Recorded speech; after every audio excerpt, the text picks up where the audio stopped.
prepare o seu coração. Deus tem uma palavra para você. Com Rodrigo Farias, no canal Discípulos Anônimos.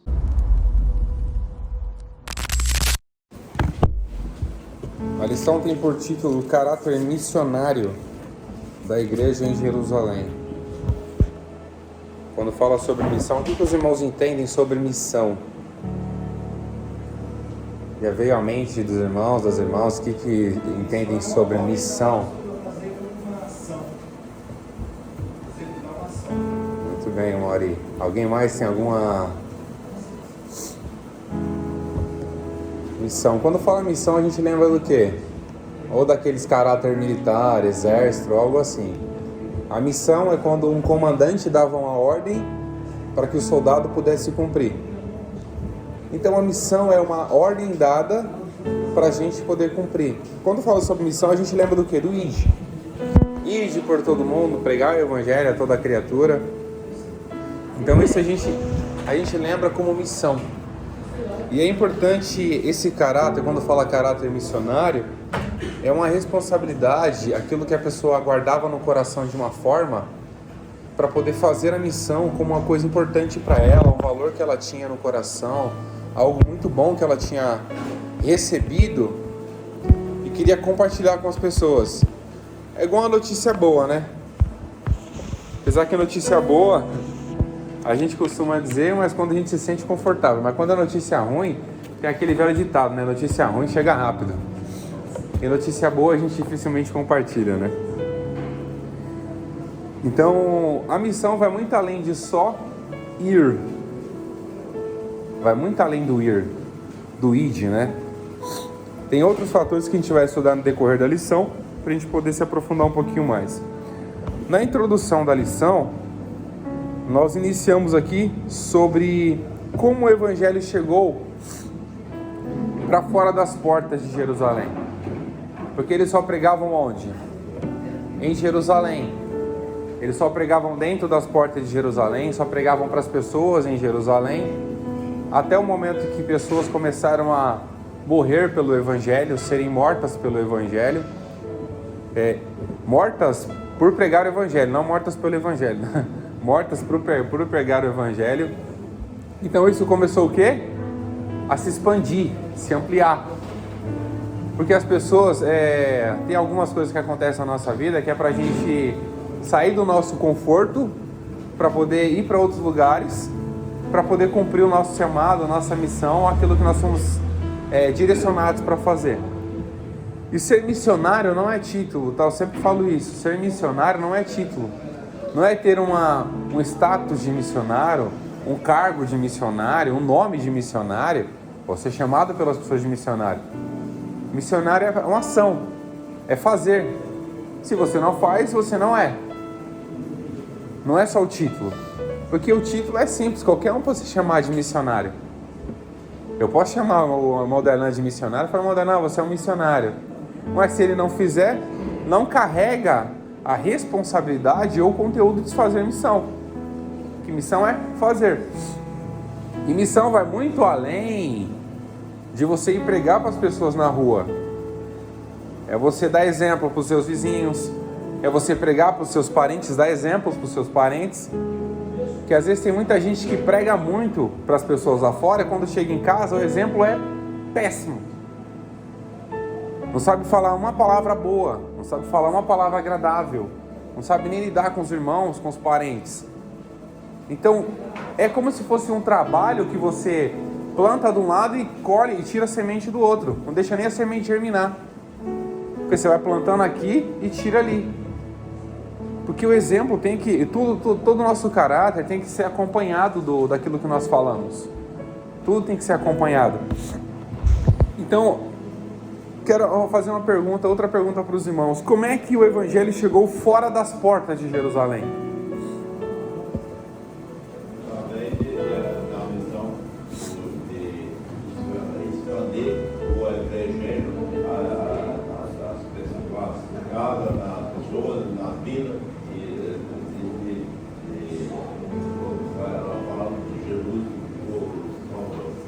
Eu até falei um pouquinho antes, né? que os irmãos, para saírem de Jerusalém, eles precisaram ser o quê? Perseguidos. Eles foram para outros lugares como refugiados. Eles saíram do lugar onde eles estavam e foram para outros lugares fora das regiões ali de Jerusalém como refugiados, porque a perseguição começou.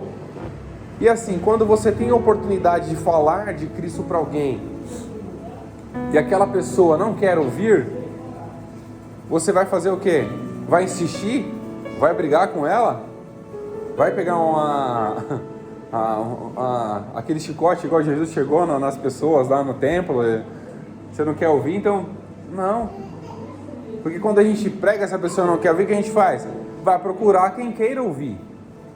A gente fala um pouco da palavra, por isso que existe a pregação do evangelho direto e indireto. Como é que é o indireto? Porque quando você prega em um culto ao ar livre, você não tem pessoa definida. Indiretamente, todas aquelas pessoas que estão ouvindo a pregação vão ser alcançadas. Então isso seria uma pregação indireta. A pregação direta é quando você está ali, vê a pessoa passando, pega um folheto, dá para ela, prega o evangelho para ela e fala de Jesus. Então a gente acha que pelo fato de a gente pegar uma caixa de som, eu fico observando, tem muita gente que pega uma caixa de som, não é comum a gente ver aqui, mas em outros lugares, norte, nordeste, a gente vê. Tinha uma irmãzinha que ela pegou, fez uma adaptação do microfone na frente da bicicleta, colocou uma caixa de som atrás e saía louvando no meio da rua. Saia louvando, pregando no meio da rua. Oi, Eri. É sozinho, com a caixa de som na bicicleta, quando é na bicicleta, passando o melhor, para naquela curvinha aí aqui embaixo. Fica lá sozinho, com o microfone. E você acha que não vai ter um encontro, uma palavra dessa? Tem, porque indiretamente, aquilo que a gente escuta, a gente dificilmente consegue eliminar.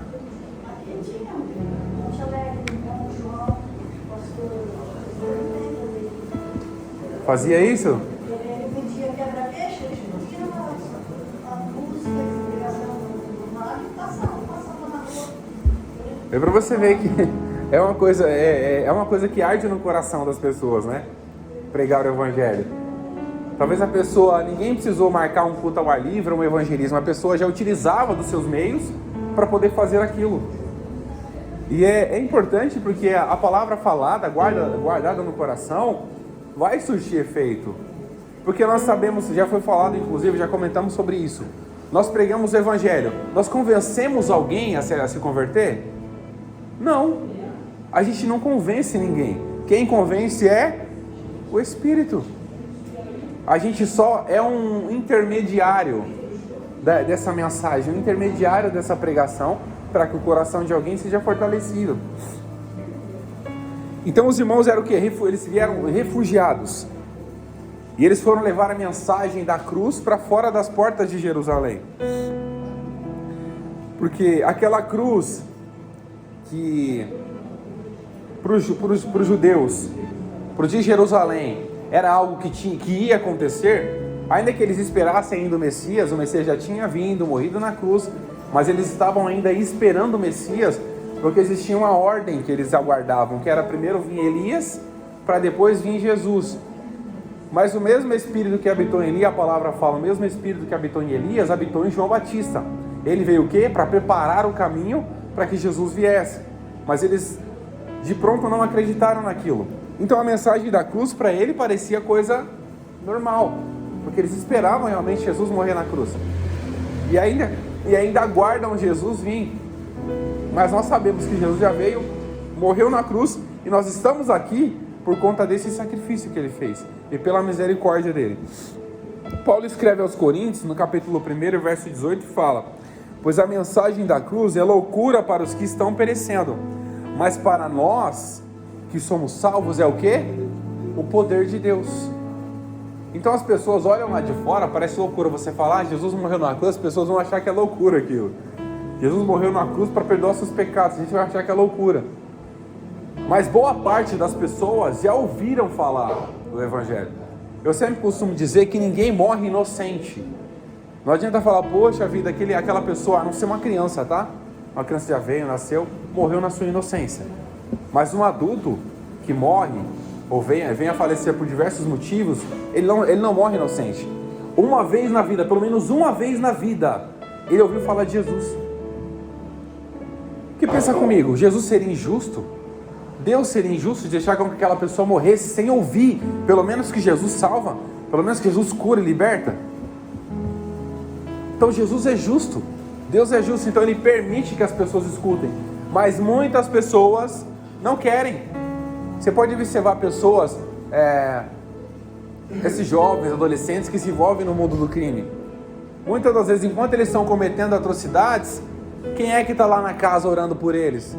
Uma mãe convertida ao Evangelho, orando pela vida do filho. Ou um pai convertido ao Evangelho, orando pela vida do filho. Então, nesse sentido, não há como falar que a pessoa não teve conhecimento desse Jesus. Não teve conhecimento do Evangelho. Então, o Evangelho tem sido pregado em muitos cantos, em muitas oportunidades. E parece loucura para muitos, mas para a gente e para aquelas pessoas que vêm para a salvação é o quê? É o poder de Deus. Para a nossa vida, para a nossa salvação e para um dia encontrarmos com o Senhor Jesus. Isso aqui é a introdução. Primeiro subtópico: uma igreja com consciência missionária. O Evangelho para além das fronteiras. Aqui nós temos dois casos que falam em Atos capítulo 8 e em Atos 11, 19, que nós lemos aqui agora há pouco. A consciência missionária é quando a pessoa muda a mente. Tem consciência que Jesus é o único Salvador. Tem consciência que Jesus é o único que pode transformar a vida. Tem consciência, ou tem a experiência, mais do que consciência, tá? É uma experiência. Era o que as pessoas tinham quando ouviam falar do Evangelho. Elas não tinham só uma consciência de que Jesus salvava, mas eles tiveram uma experiência de salvação. E essa experiência, essa chama ardia no coração deles de uma forma, é como eu falei no começo aqui, a boa notícia, as boas novas ardia no coração. E eu acredito que eles pensavam: como é que eu posso guardar uma coisa tão boa para mim e não compartilhar com as pessoas? Eu sempre pensava isso quando, em alguns momentos da minha vida, eu falava: poxa vida, eu aprendi, eu tenho um pouco de conhecimento da palavra, mas que adianta eu ter esse conhecimento se eu não posso compartilhar com ninguém? Se eu não compartilho com ninguém para aquecer a fé, para animar as pessoas? Então essas boas novas ardem no coração para que seja compartilhado. Era o que eles faziam. Foi o que Filipe fez em Samaria. Depois que ele teve essa consciência, esse encontro, essa experiência, quando eles foram dispersos pela primeira vez em perseguições, isso foi um pouquinho depois que Estevão foi morto. Porque no capítulo 7 Estevão foi morto, e no capítulo 8 apresenta o que? Filipe indo para Samaria. E Samaria, para quem não sabe, Samaria era uma mistura entre judeus e outras nações. Era uma mistura, porque algumas pessoas, a gente sabe muito bem que como era a questão judaica, eles não podiam se misturar com outras nações. E alguns judeus se misturavam com outras nações, e aí nasceu o quê? Os samaritanos. Então Filipe foi aquele que teve a oportunidade de levar a palavra para os samaritanos, e foi pregar a Cristo, foi pregar Jesus, pregar o Evangelho, pregar a salvação. Em outro ponto, que é o capítulo 9 de Atos, eles foram dispersos pela perseguição. E aqui ele acrescenta: dispersos pela perseguição por causa de Estevão, e caminharam até Fenícia, Chipre, Antioquia, não anunciando a ninguém a palavra, senão somente aos judeus. Olha só que aqui tem um ponto interessante, que eles foram dispersos, foram para outras cidades, pregaram o Evangelho, mas eles pregavam para quem? Para os judeus que estavam naquela cidade. Eles continuavam ainda, talvez por receio ou por medo de falar, eles continuaram pregando para aqueles judeus, para os judeus naquelas cidades. Até que alguém estava acompanhando eles e teve a oportunidade de dar continuidade naquele evangelho e começaram a pregar para outras pessoas de Antioquia, da Fenícia e Chipre. Pregaram para outras pessoas e o evangelho começou a crescer. A graça de Jesus começou a abundar no coração deles. E aqui a gente entra a questão que Jesus fala: ide por todo mundo e pregar o evangelho a toda criatura. E aqui quebra todas as fronteiras, porque Jesus falou toda criatura, não toda nação. Não há nação específica. Ele falou a toda criatura, não só a uma nação, mas a todas as pessoas que de bom grado quiserem ouvir. E Jesus fala que eu vim para aqueles que eram meus, mas os que eram meus não me receberam, mas a todos quanto receberes, deu-lhes o poder de serem feitos filhos de Deus. Então vai um leque de oportunidades, abre aquelas fronteiras, aquelas oportunidades de pregar o evangelho para outras pessoas. Eu vou só fazer mais um subtópico aqui. Alguém tem alguma observação, alguma pergunta que já fazer? Olha que eu vou começar a entrar em polêmica aqui, todo mundo vai começar a falar. Alguém quer compartilhar alguma coisa, alguma experiência sobre a questão missionária? Sobre a Pode falar mais vezes. Primeiro, a pessoa tem que ter o dom do Espírito Santo para fazer trabalho. Se ele não tiver o dom do Espírito Santo, no poder da coisa de Deus, não vai conseguir expedir o evangelho às pessoas. Então, precisa ter uma preparação e a unção de Deus para expedir o evangelho. E faz todo sentido, porque para a gente poder compreender melhor as coisas espirituais, nós precisamos estar o quê? Pelo Espírito, né? Então o Espírito de Deus faz esse trabalho nas nossas vidas. Obrigado, Moisés, pela participação. E faz esse trabalho nas nossas vidas. E é algo tão importante que quando fala sobre missão, que eu gosto de dar esse ponto, que a gente vai falar um pouquinho depois. Eu vou só dar uma adiantada aqui. Porque a gente prega lá fora e traz para onde? Aqui para a igreja, para a nossa reunião, para o nosso ambiente. Mas se a palavra pregada lá fora e a palavra pregada aqui dentro não firmar o coração da pessoa, então você pode observar que são trabalhos conjuntos. Você precisa trazer alguém e alguém precisa ser firmado. Você traz alguém, a palavra firma. Por isso que é importante a gente ter a consciência não só de pregar a palavra lá fora. Você contar o testemunho aqui na igreja é importante? É. Contar um livramento que você teve? É. Você contar que Deus te livrou de alguma coisa? É. Mas a palavra que vai transformar a vida da pessoa e dar continuidade naquilo que você começou. Você traz a pessoa lá. E eu sempre tenho muito cuidado, gente. Por quê? O que tem que ser pregado é a palavra. O que tem que ser ministrado é a palavra. O que vai convencer a pessoa, o que vai mudar a consciência dela para que o Espírito Santo haja no coração dela é o conhecimento da palavra. Porque ela vai abrir, quando você, fala que João acho que 8:32 fala, e conhecereis o quê? A verdade, e a verdade vos... O que? O conhecimento é liberdade, libertador.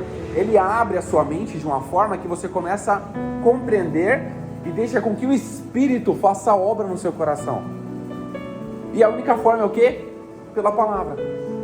É pelo Espírito. Então as pessoas naquela época, elas precisavam o quê? Ter a ousadia. O irmão Josias frisou bem isso, ter a ousadia. E a ousadia vem de quem? Do Espírito. Nós mesmos temos coragem de fazer muita coisa? Não. A gente tem coragem de fazer nada. Porque às vezes, pode falar, meu tenor. A palavra manda nós examinar as Escrituras. Né? As Escrituras trazem conhecimento para tudo. Examinar as Escrituras porque vós estudai e entendendo que vida é eterna. Muito bem. É uma coisa que muitos não fazem. Tem Bíblia, mas não fazem. E faz até lembrar da lição que a gente teve no trimestre passado, em defesa do Evangelho. Porque como é que você vai conhecer uma coisa, defender uma coisa que você não conhece? Como é que você vai pregar uma coisa que você não conhece? Como é que você vai falar de Jesus que você não tem a experiência, o conhecimento sobre esse Jesus? Então, para a gente é muito importante ter esse contato, o contato com a palavra, o conhecimento, a aproximação com Cristo, porque isso vai fazer o quê? Com que a gente tenha a experiência como eles tiveram naquela época e compartilhar essa experiência com outras pessoas, compartilhar esse Jesus com outras pessoas. E não era só um nome que eles estavam compartilhando, era uma experiência de vida, de transformação. Eles estavam compartilhando com aquelas pessoas a transformação que Deus havia feito na vida delas. O Evangelho, esse versículo que eu citei, né, o Evangelho de João, Evangelho segundo João, capítulo 5, versículo 29, parece. Muito bom. Obrigado, Montenor, pela participação. O subtópico 2 do primeiro tópico vai falar sobre cristãos dispersados, mas conscientes da sua missão. Aqui nós observamos que quando eles foram dispersos, eles abandonaram Jesus? Eles abandonaram o Evangelho? Quando os cristãos, vou fazer uma pergunta aqui, quando os cristãos foram dispersos, aquelas pessoas que estavam em Jerusalém foram dispersas, depois da perseguição, após a morte de Estevão, eles esqueceram Jesus? Se revoltaram com Jesus? Porque Jesus não salvou Estevão da morte? Não, eles tinham a consciência de que Jesus não era só um nome e que Jesus era um plano de salvação para toda a humanidade. Eles tinham essa consciência. Então a primeira coisa que eles fizeram foi não esconderam a fé. Eles não esconderam que eles tinham a fé em Cristo Jesus. Eles não esconderam, não ocultaram para eles. Eles levaram essa fé e, focados na missão que eles tinham, o que eles fizeram? Começaram a levar o Evangelho para outras pessoas. Ainda que eles levaram para aquelas pessoas que estavam ali, como eu falei, né, foram para Fenícia, Chipre, Antioquia, no final chegaram a Antioquia, começaram a pregar para os judeus que estavam com eles, ou para os judeus também que residiam naquela cidade, mas depois outras pessoas tiveram contato com aquele Evangelho e começaram a levar para outras pessoas de fora. Isso está relatado no capítulo 11, a leitura que nós lemos aqui, a leitura bíblica em classe. Então, eles estando na Fenícia, aqui ó, capítulo 11, verso 19 de Atos. E eles mesmos estando na Fenícia, Chipre e Antioquia, não pregaram a eles, mas somente aos judeus. E no verso 19, não anunciando a ninguém a palavra, senão somente aos judeus. Quando eles foram para a cidade, eles anunciavam a quem? Somente aos judeus. Até que alguém com consciência missionária, com consciência, experiência ampla, começou a levar o Evangelho para outras pessoas. E aqui se cumpre em Mateus capítulo 28, verso 19, que eu citei aqui. Portanto, ide por todo mundo, pregai o Evangelho, ide por todo mundo, fazer discípulos de todas as nações, batizando em nome do Pai, do Filho e do Espírito Santo. E não se atentaram, não se conteram em pregar somente em poucos lugares, mas começaram a pregar onde? Aquilo que Jesus havia ordenado para eles no Atos capítulo 1, verso 8. Mas recebereis o poder do Espírito, aquilo que o irmão Josias comentou com a gente, para poder o Espírito fortalecer a nossa vida, renovar o nosso ser, para fazer esse trabalho, que há de vir sobre vós, e ser-me-eis testemunhas, tanto em Jerusalém, em toda a Judéia, em Samaria e até os confins da terra. Até os confins. O que seriam os confins? Alguém sabe me dizer o que seria confins? Até os confins. Até os confins. Desculpa, irmão Jesus, pode falar. Até em toda a parte da terra, onde existe ser humano. Onde existe ser humano, nas áreas mais remotas, mais longas, mais distantes, é onde o Evangelho tem que ser alcançado. Até os confins da terra. Então não existe o que? Limite. Aonde tiver a oportunidade de pregar, é até os confins da terra. Me faz lembrar até João Batista, o que ele fazia? Ele pregava onde? No deserto. Mas ele pregava para quem no deserto? Você pode observar que pode ter até uma figura de linguagem aí, uma alegoria, algo do tipo. Pregava no deserto, ou pode ser literal mesmo. Porque podia ter pessoas no deserto. Se João Batista estava lá, alguém ele encontrava no meio do caminho. Ou ele usava aquele método vocal, sabe? Aquele método de microfone natural. Quem já ouviu falar em microfone natural? O que é o microfone natural? É você aproveitar o vento em seu favor para poder levar um discurso ou alguma coisa que você precisa falar. Isso é microfone. Depois de observar que eu usava muito esses métodos. Naquela época não tinha microfone, não tinha megafone, não tinha aquelas caixinhas que sai som. Era no gogó mesmo. Era na voz. Mas eu acredito que João Batista, quando ele começava a pregar, vamos supor que ele começasse na cidade, aí ele começava a andar, o pessoal ia seguindo, né? Pode ser também. Aquela multidão seguindo. E ele tinha discípulos, né? Tinha discípulos. Tinha... Ele deu a ordem para eles seguir Jesus. E é interessante porque ele pregava no deserto. Podia ser um lugar remoto também, né? Deserto, ter moradia, porque no deserto também tem pessoas que fazem residência. Inclusive naquela época lá, onde tinha cantinho de terra, eles estavam construindo alguma coisa. Se apossava da terra lá. Você pode observar que o evangelho tinha tanto alcance, porque quando ele ia batizar, era um monte de pessoas que vinham batizar. Mas espera aí, se ele pegava no deserto, ele saía caminhando tudo quanto é lugar, pregando o evangelho. Pregando o evangelho da salvação. Porque o objetivo de João Batista era o quê? Preparar o caminho. Ele estava ali preparando o caminho de quem? Jesus. Para quando Jesus viesse, para você ter ideia, ele estava preparando o coração das pessoas para encontrar com o caminho. Porque quando fala preparar o caminho, ele não estava preparando o caminho para as pessoas seguirem Jesus. Não, ele estava preparando as pessoas para chegar Jesus, que era o caminho. Para que as pessoas tivessem acesso ao caminho e à verdade e à vida, que é só Jesus de Nazaré. Foi um encontro dele com Jesus. Não. O encontro de João Batista com Jesus foi incrível. Muitas pessoas perguntavam para ele: você é o Messias? Ele falava: não, eu não sou Messias. E ele falava: eu não sou digno nem de desatar as sandálias dos seus pés. E eu olhava para as pessoas e falava: eu batizo vocês com água para o arrependimento. Não que a água vai fazer você se arrepender, é uma questão muito importante. Não que a água vai fazer você se arrepender, mas a sua consciência de você se imergir naquela água, você está demonstrando publicamente, fala: eu estou morrendo para o velho homem e estou nascendo um homem novo, uma mulher nova.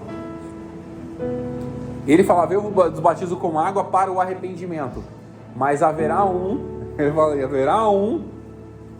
que virá após mim, que eu não sou digno nem de desatar as sandálias dos seus pés. Ele fala: o parcas, né? As sandálias. E ele vos batizará com o Espírito Santo e com fogo. E quando teve um encontro com Jesus, foi tão interessante que eu não vou aprofundar muito não, já é bem conhecida essa história. Mas é uma história muito linda, João Batista com o encontro dele com Jesus, né? Humanamente primos, né? Aqueles primos de segundo grau, né? Que se chama? Porque a Maria era a prima de Isabel. Subtópico 3, cristãos leigos, mais capacitados pelo Espírito. Aqui nós temos uma observação. Os irmãos podem acompanhar na revista também, tá? Que eles eram o quê?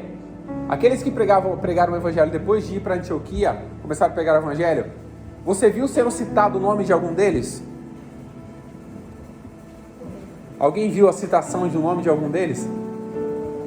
Aqueles que foram dispersos. Não os outros, Apolo, Barnabé, Paulo. Não, porque eles eram o quê? Anônimos.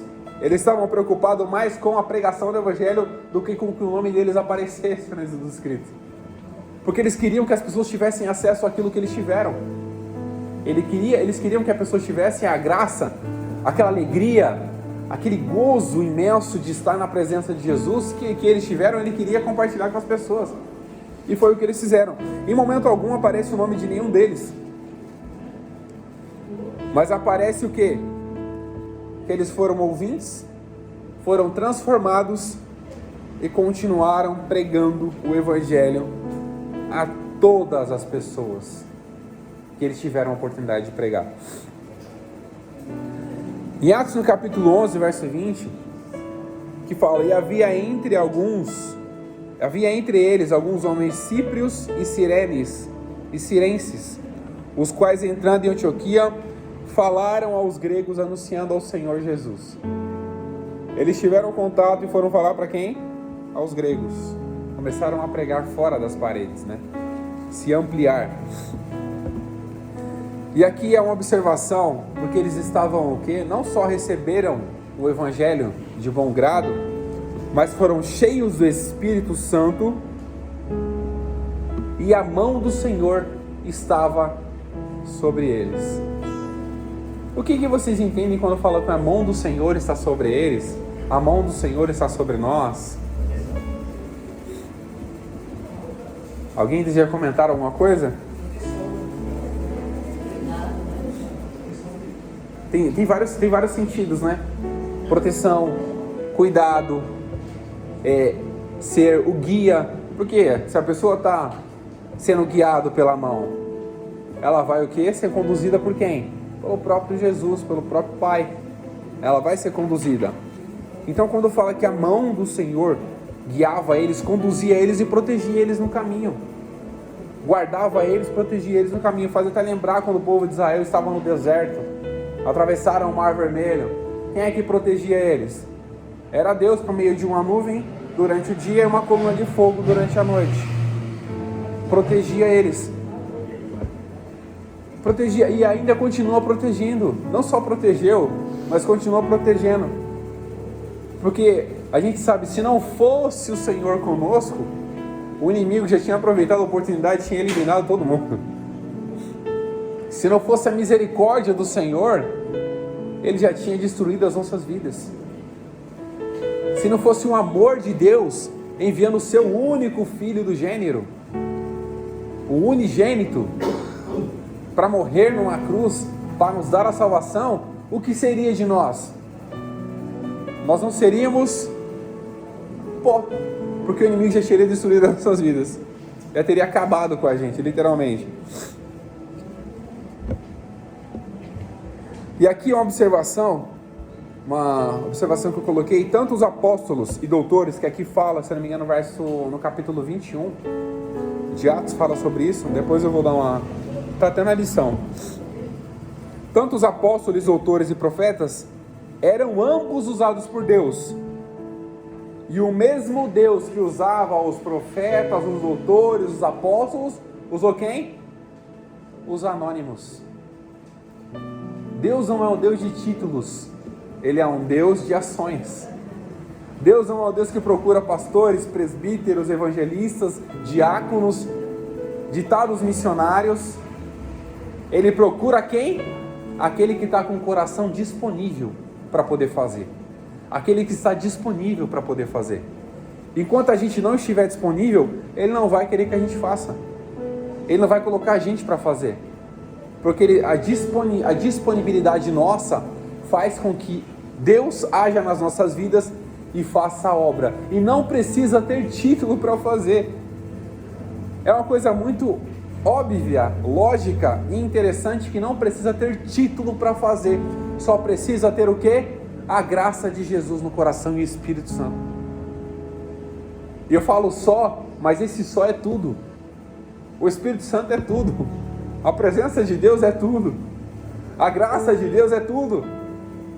Então nós temos isso, nós temos o quê? Nós temos tudo. Alguém tem alguma pergunta? A gente entrar no segundo subtópico? Quer comentar alguma coisa?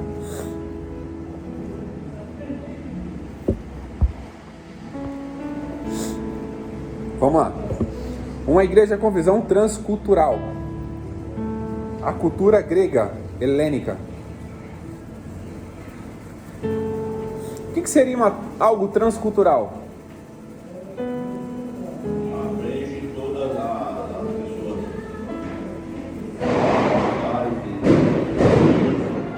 Através da fronteira. Atinge todas as culturas. escoceses, árabes, gregos, egípcios, abrange todas as culturas. Então você pode observar que Jesus, ele vai além de qualquer cultura.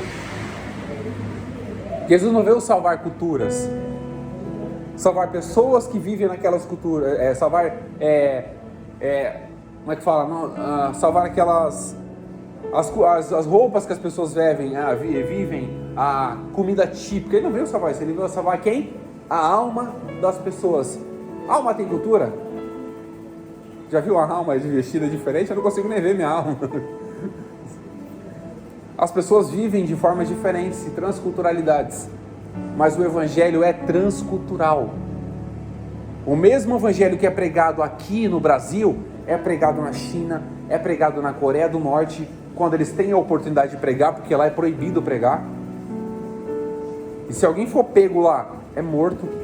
Esses dias, inclusive, o regime norte-coreano é tão duro, e na Coreia do Norte é tão duro, porque um soldado, ele chegou ao ponto de fugir pela fronteira com o caminhão do exército norte-coreano, e ele foi seguido por outros soldados, colegas norte-coreanos, que são tão adeptos àquele líder, que eles atiraram naquele soldado para poder matar.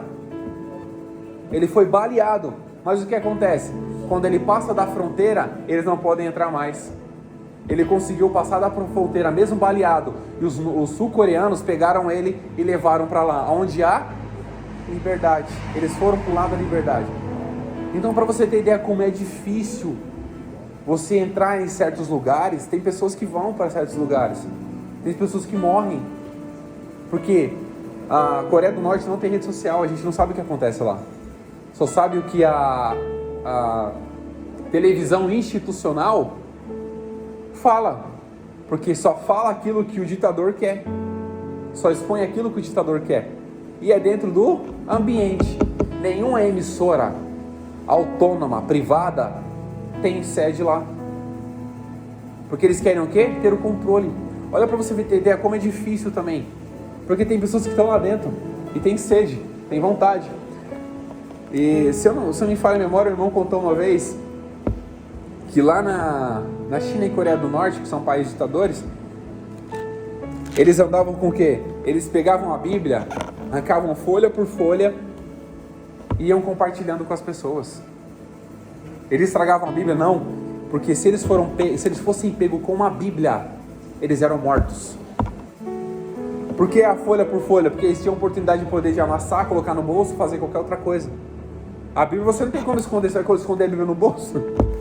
A não ser que é uma Bíblia de bolso, mas aí também não vai dar adianta nada. Tem até uma Bíblia de bolso aqui, ó. Se você esconder a Bíblia de bolso, você vai ver o volume lá, pronto, você está morto. Já era. Então, para você ter ideia, que no Brasil a gente tem essa facilidade de poder pregar o Evangelho. Em outros lugares não tem essa facilidade. Mas só que vai chegar um momento que não vai ter ditador nenhum que vai impedir o Evangelho de entrar. Vai chegar um momento que não vai ter ditador ou imperador nenhum que vai impedir o Evangelho de entrar naquele lugar. Ele vai entrar. De uma forma ou de outra ele vai entrar. E aqueles ditadores humanos não vão impedir do Evangelho alcançar pessoas. Porque eu volto a falar aquilo que eu falei no começo. Jesus, Deus não é injusto. Ele vai levar o Evangelho a todas as criaturas, a todo canto, porque só assim a igreja vai chegar no seu fim. Quando o Evangelho for pegado a toda a criatura, a todas as pessoas, então virá o fim. Isso a Bíblia relata pra gente. Então até nesses lugares mais difíceis o Evangelho vai chegar lá. E isso já está chegando aos poucos.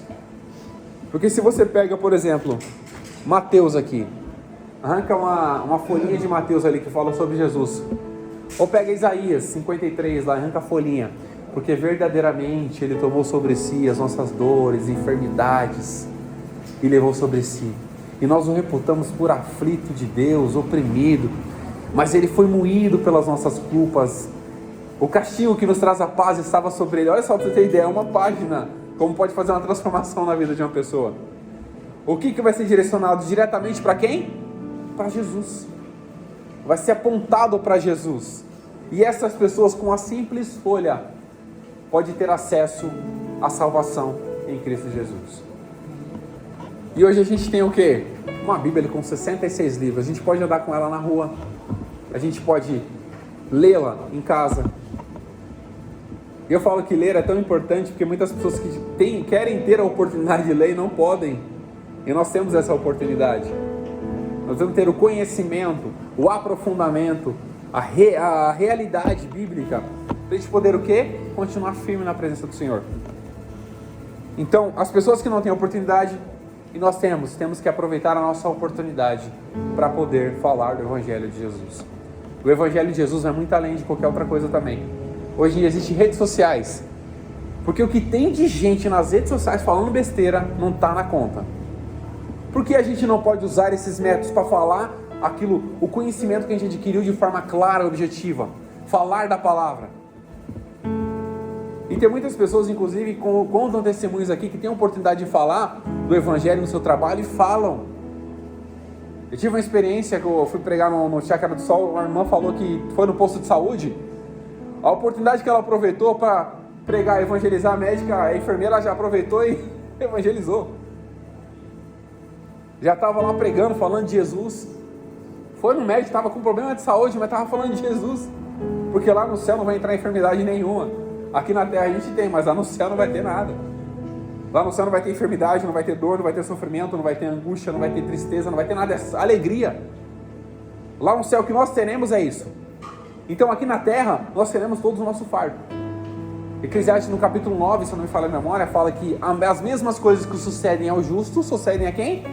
Ao injusto. Um crente pode sair daqui, um cristão pode sair daqui e ser baleado e morto? Pode. Um cristão pode sair daqui e ser atropelado? Pode. Pode estar indo para o seu trabalho de bicicleta, porque no interior usa bastante bicicleta, está pedalando de bicicleta e ser atropelado e morrer? Pode. As mesmas coisas que sucedem em um, sucedem a outro. Nós somos seres humanos. Então tudo acontece a todos. Mas algo diferente que acontece a nós não acontece a eles, porque nós escolhemos estar aqui na presença do Senhor e os ímpios não querem isso. Ainda que tenham conhecimento, mas não querem se aproximar. Mas nós nos aproximamos da graça, nós acreditamos no poder e estamos na presença do Senhor para poder adorá-lo. Aqui no subtópico 2, contextualizando a mensagem. Aqui é algo muito interessante, porque você falar para os judeus que Jesus era o Messias, Jesus era o prometido, ficaria fácil, porque eles estavam esperando quem? O Messias. Eles estavam esperando Jesus, o Messias prometido, para poder o quê? Morrer numa cruz e dar a salvação para a humanidade. Então era fácil, nesse sentido, pregar para eles. Mas quando foi pregar para outras nações, começou a ficar o quê? Um pouco difícil. E tiveram que fazer o quê? Contextualizar. Não adaptar a mensagem, tá? Mas contextualizar a mensagem para que outras pessoas tivessem acesso. Quando eles foram pregar para aquelas pessoas, para os gregos, para a região de Antioquia, os fenícios, eles falavam que Jesus era o Messias, que era o prometido? Não, eles literalmente falavam que Jesus era o Filho de Deus. Jesus era Deus. Eles apresentavam Jesus como Deus. Por quê? Para ficar fácil de compreensão. Porque eles tinham outros deuses. E eles falavam aqui, Jesus é o único Deus verdadeiro. Jesus é o único Deus que tem todo o poder. Porque eles, diretamente eles falando, abandonam esses deuses que não são verdadeiros. Vem para Jesus, porque Ele é verdadeiro. Ele salvou a minha vida, salvou a minha alma. E eles falavam isso, tiveram que apresentar, contextualizar a mensagem para poder pregar. Então existe a questão vamos voltando um pouquinho da transculturalidade, né? Existe um detalhe em algumas aldeias, em lugares remotos, que não tem contato com civilizações. Aí eu te pergunto, como é que eu vou pregar o evangelho lá? Primeira coisa que a gente tem que ter o quê? Conhecimento da cultura. Porque se a gente chegar lá e não tiver conhecimento da cultura, a gente vai se complicar. Porque tem tribos que são canibais, tem tribos que são, por exemplo, Se você chegar lá com a sua esposa, a cultura deles é o quê?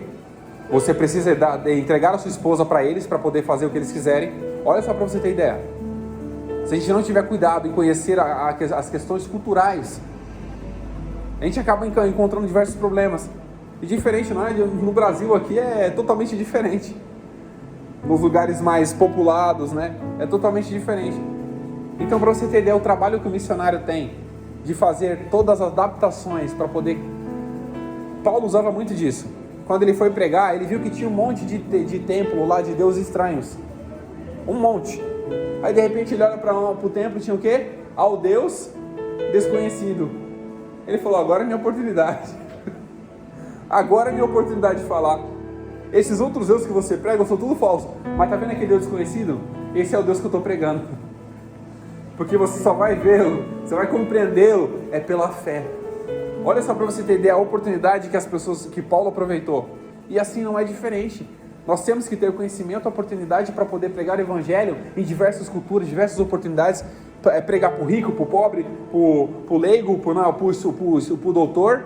Nós temos que ter essa facilidade a pregar para todas as pessoas. Eu sempre costumo dizer que eu tenho não é me gabando de forma alguma, tá?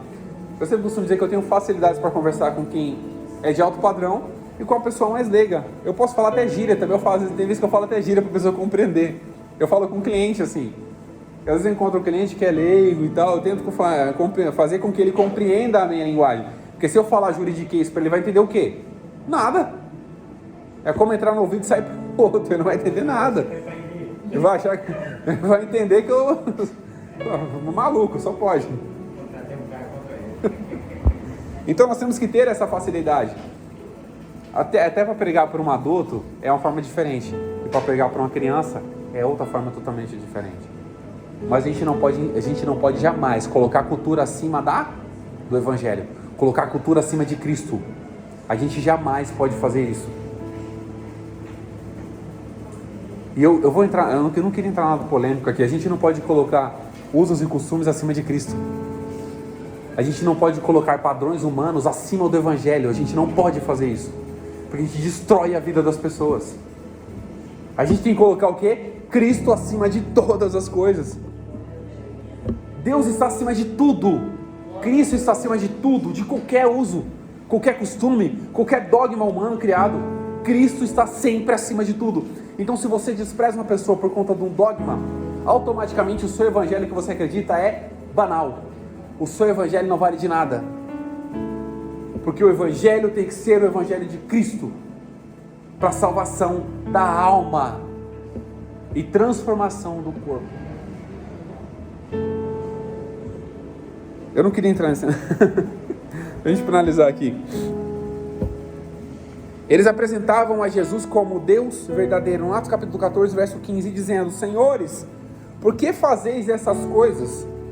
Nós também somos homens como vós, sujeitos às mesmas paixões, e vos anunciamos que vos convertestes dessas vaidades ao Deus vivo, que fez o céu, a terra, o mar e tudo o que há neles. O que ele estava dizendo?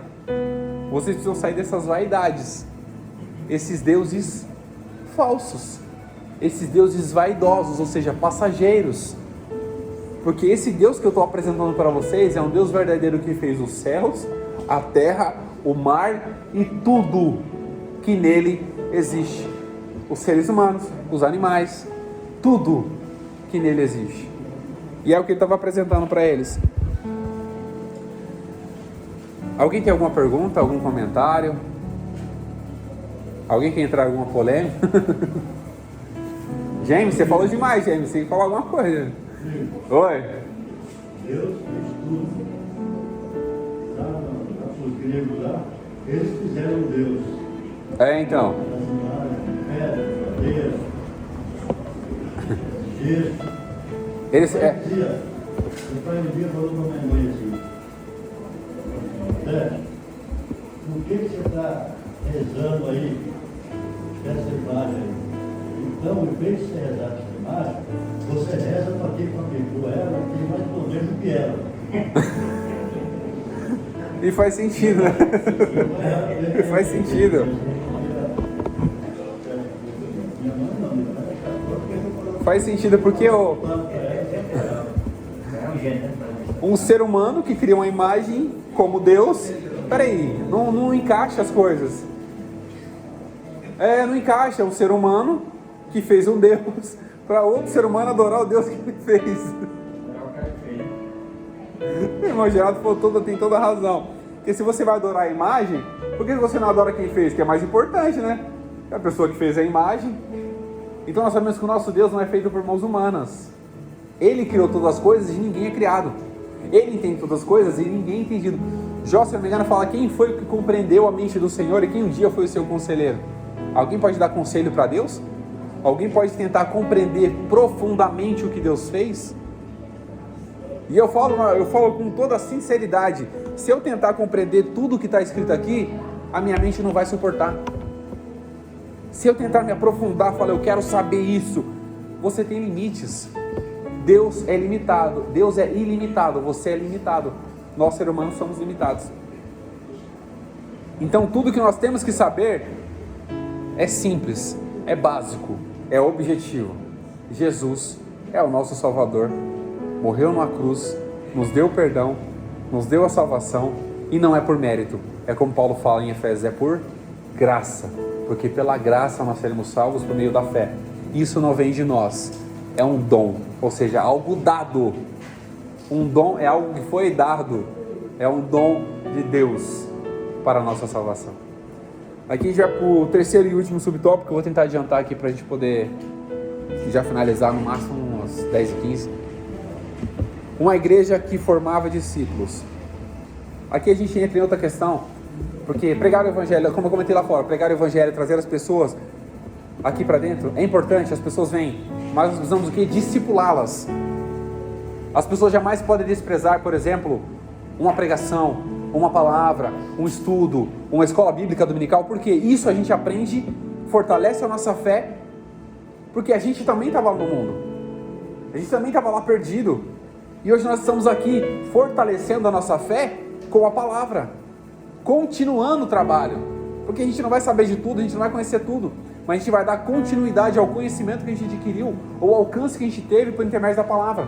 Isso vai abrir o que? O nosso coração, o Espírito vai fazer morada, vai habitar, vai transformar o nosso modo de pensar, porque é isso que o Espírito faz. Eu tive a oportunidade de falar para uma jovem uma vez, falei, você está recebendo Jesus hoje. Os mesmos problemas que você enfrentava antes, quando você chegar na sua casa vai estar lá, mas o seu modo de agir, o seu modo de pensar sobre ele vai ser diferente. Você vai enfrentá-los de forma diferente. Você não vai sucumbir a eles, porque você vai saber que existe um Deus Todo-Poderoso que pode transformar os cenários e fazer com que a sua vida seja diferente a partir desse momento. Então, entregar a vida para Jesus é você mudar o quê? A mente, a sua consciência. Você entender que tudo que acontece no mundo pode acontecer com você, mas você vai estar o quê? Firmado na rocha. Uma casa firmada na rocha, pode vir vento, pode vir tempestade, e ela vai continuar de pé. E quem é a rocha das nossas vidas? É Jesus. É o único que é a rocha.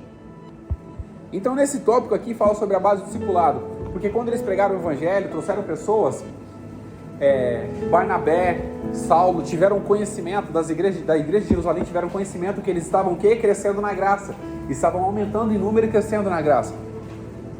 Mas só que ao crescer, ao aumentar, o que acontece? Eles precisavam ser discipulados. O que é discipulado? É ensinados, conduzidos, instruídos pela palavra. Eles precisavam ser discipulados. E foi discipulados por quem? Por aqueles que estavam há mais tempo, por aqueles que eram apóstolos, por aqueles que eram doutores, por aqueles que eram profetas também, foram utilizados. Para quê? Para afirmar a fé deles. Então é importante pregar o evangelho lá fora e é importante pregar a palavra aqui dentro.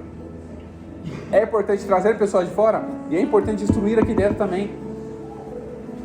Porque para trazer é difícil, mas para você empurrar lá para fora é fácil. É só jogar um monte de carga na pessoa que nem você mesmo pode suportar. E acontece muito. Porque você traz uma pessoa lá de fora e De repente você joga tanta carga nela, você precisa fazer isso, você não pode fazer isso, você não pode usar aquilo. E você joga tanta carga nas costas dela, daqui a pouco vai fazer o quê? Você está empurrando lá para fora de novo. Está jogando lá para fora. E como eu falei, o evangelho ele é transcultural. Imagina, se vê um escocês aqui.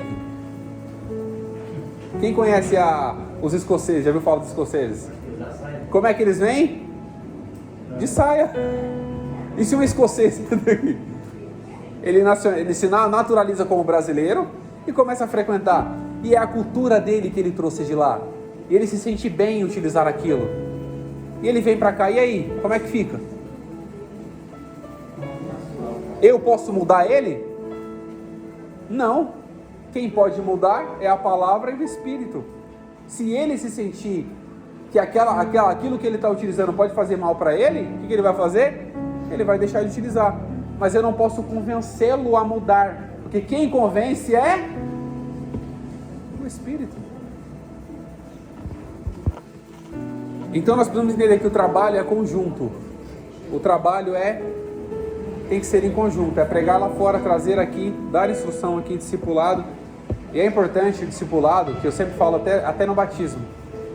É muito importante discipulado para batismo. É muito importante. Por quê? Eu vi um vídeo na internet, é muito comum, você vai ver. Acho que a maioria das pessoas deve ter visto. Uma moça foi se batizar. Ela foi submersa na água e levantou. Quando ela levantou, o que ela fez? Ela começou a se sensualizar. Passando a mão no corpo assim, sensualizando. Aquele batismo valeu de alguma coisa? Não valeu de nada. Foi só um mergulho na água. Não foi um batismo. Porque não houve arrependimento. É só um mergulho na água. Aquilo ali vai ter que se batizar de novo. Vai ter que se converter primeiro e se batizar de novo. Porque a pessoa precisa entender o que ela está fazendo. Ela precisa compreender o que é aquele batismo para ela. Ela precisa compreender isso. Ela precisa entender que o batismo é um sentido de arrependimento de pecado, uma confissão pública dos seus pecados. Fala, agora eu estou morrendo para o velho homem, estou nascendo um novo homem, uma nova criatura. Porque é necessário o quê? Nascer de novo. E se a pessoa continua sendo velho, vai adiantar o quê? Porque o fim das pessoas que vivem é o quê? A morte, é a destruição. A gente precisa ter os nossos valores, ter a continuação de toda essa palavra. Para quê? Para estar aqui, alicerçar o coração. E não é segundo o que eu entendo, tá? É segundo o que a palavra fala. Não é segundo o que eu adquiri de conhecimento secular, mas é segundo o que a palavra traz como conhecimento. Porque o meu falar, eu posso contar meu testemunho, pode falar um monte de coisa. Você pode se comover, chorar. Mas a palavra é que convence o seu coração. Abre o seu coração para que o Espírito convença. É a palavra que faz transformação, porque ela penetra até a divisão da alma e do Espírito. Ela é apta para discernir pensamentos e intenções do coração.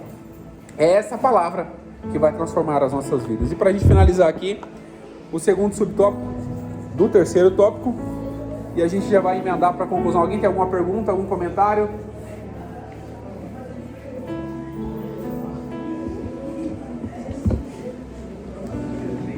Aqueles foram denominados como os cristãos. É interessante que eu também não sabia disso, tá?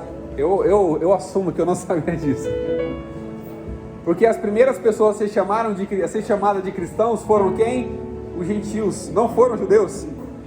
Foram os gentios que foram primeiros chamados de cristãos. Foram gentios. Eu achava piamente, sinceramente, que aqueles que receberam Jesus ali como judeus nessa época foram chamados de cristãos. Mas foram os gentios que foram chamados de cristãos. Os judeus eram chamados de irmãos, entre outros nomes, né? Até aquela religião religião do caminho, entre outras coisas. Mas os gentios, quando Barnabé estava pregando para eles, Saulo também, tinha os profetas que estavam ali, e eles foram chamados de cristãos pela primeira vez. O que é ser chamado de cristão? Para você, o que seria ser um cristão?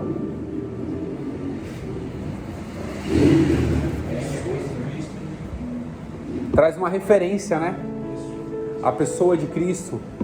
Ou é tão parecido com Cristo que representa o quê? Próprio Cristo. Não é em aparência, mas é em comportamento, em atitude, em ações. Em tudo que Jesus ensinou. Então eles foram chamados de cristãos pela primeira vez. Os gentios. Os gentios foram chamados de cristãos. E é a continuação do que nós somos hoje. Nós não somos da linhagem de Abraão, de Isaac e de Jacó. Mas nós somos da linhagem de quem? De Cristo Jesus. Que é a continuação. E é a linhagem mais importante que nós precisamos ter. E para a gente finalizar aqui o terceiro e último subtópico, que é a conclusão. A identidade cristã. O que define o cristão? As suas atitudes, obras em Cristo. É o seu nome? É o seu cargo? Suas qualidades como ser humano? Sua credencial? Sua frequência na igreja? Hein? Sua frequência na igreja define você como cristão? Mas é se parecer com conhecer a Cristo. Isso define você como cristão.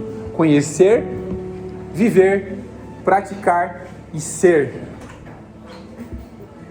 Conhecer, viver, praticar e ser. Isso define o que é um cristão de verdade. Paulo, escrevendo aos Timóteos, ele fala: ninguém despreze a tua mocidade. 1 Timóteo capítulo 4, verso 12. Ninguém despreze a sua mocidade, mas ser exemplo dos fiéis na palavra, no trato, no amor, no espírito, na fé e na pureza. 6 coisas. E são 6 pequenas, 6, o início, tá? Que tem muitas outras coisas. Só peguei o básico aqui só para a gente poder compreender. Ser cristão aqui, ser exemplo na palavra, no trato, no amor, no espírito, na fé e na pureza. E para a gente concluir, Romanos capítulo 1, verso 15 e verso 16. Aqueles cristãos daquela época não se envergonharam. E eu trago para a gente Romanos capítulo 1, verso 15 e 16, que diz: e assim, quanto está em mim, estou pronto também para vos anunciar o evangelho. A vós que estáis em Roma. Quem seria Roma? Os gentios. Paulo falando isso. Porque não me envergonho do evangelho de Cristo, pois é o poder de Deus para a salvação de todo aquele que crê, primeiro do judeu e também do grego e gentil. Que Deus abençoe em nome de Jesus.